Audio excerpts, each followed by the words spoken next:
practices, myopogenic practices like education, near work.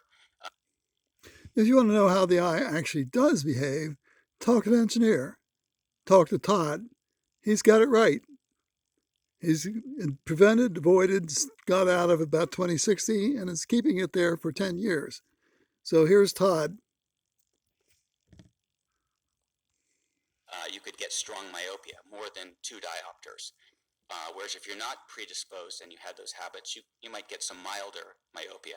However, if you had practices that were non-myopogenic, basically either a low level of education or occupation that didn't involve a lot of near work, there was either mild or no myopia.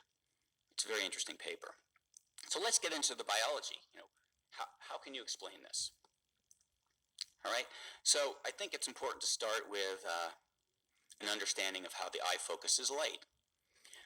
If you look at the eye, it has this lens in it, the crystalline lens, which just as in a camera can change shape to focus light on the back of the retina where you perceive the image.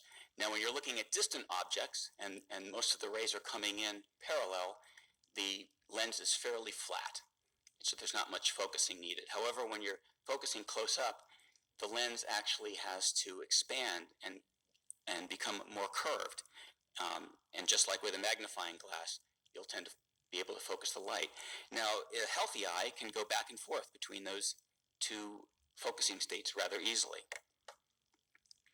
However, what happens in myopia? It really is a process that develops in a couple of stages. So first of all, as we saw in the previous diagram, you have a thinned lens when you're looking at far objects, and you have a thickened lens when you're looking at near objects. If you spend a lot of time working on the computer or reading or looking at your smartphone, after a while,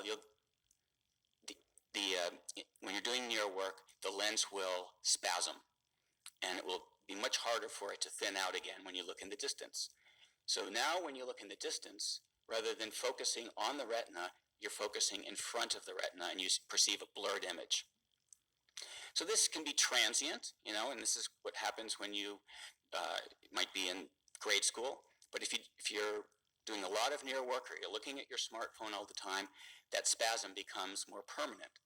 And so you go to the optician and the optometrist, and they fit you with minus lenses, which are convex lenses. And when you put those in front of the eye, it sort of has the effect of making it look as if you're seeing things in focus when you're looking in the distance, and all is well. However, there's a problem here, because that distance correction now causes focusing behind the retina when you're looking up close. And this induces a very interesting process, and I'll get into the biology of it, whereby the eye elongates and the axis of the eye gets longer. All right, and it has to do with a biological mechanism having to do with defocus. Now, when the eye elongates, all of a sudden, the eye is longer. This is fine when you're doing near work, where you're spending most of the time. However, you get the same problem as you did with pseudomyopia, in that you're now focusing in front of the retina, and those images are out of focus. So what do? You go back to the optician and get a stronger prescription. And the process repeats itself over and over and over again. And this was my experience, where I had to get stronger and stronger prescriptions in order to see in focus. So there's a theory called the incremental retinal defocus theory. And this was developed by Hung and Chiafretta. And there's some very interesting recent data in humans showing that if you actually fit a person with a minus lens, right, the axis of the eye will grow. And here, in just the course of an hour, the length of the eye is increased by more than 5 millimeters, which is significant because the eye is only 25 millimeters long. On the other hand, if you put a plus lens in front of the eye, over the course of an hour, it will shrink, right, by about 10 millimeters. And if you just put a neutral lens on, there's no change. Now, this is a study in humans. This is very recent. A lot of the older data was in primates and in chicks. But this is exciting because they now have tools using a photometer where they can actually measure the length of the eye when you're focusing. And this is, I think, pretty interesting proof of what's going on. So what's actually happening is that when you're fitting the eye with this lens and you're focusing behind the retina, there's a process by which there's a growth of scleral tissue.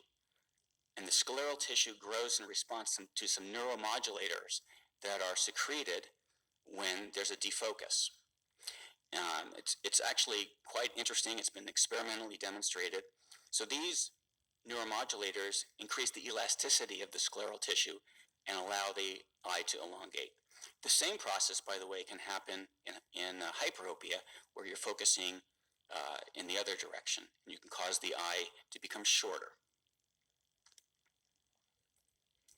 So let's see if we can put this into a practice.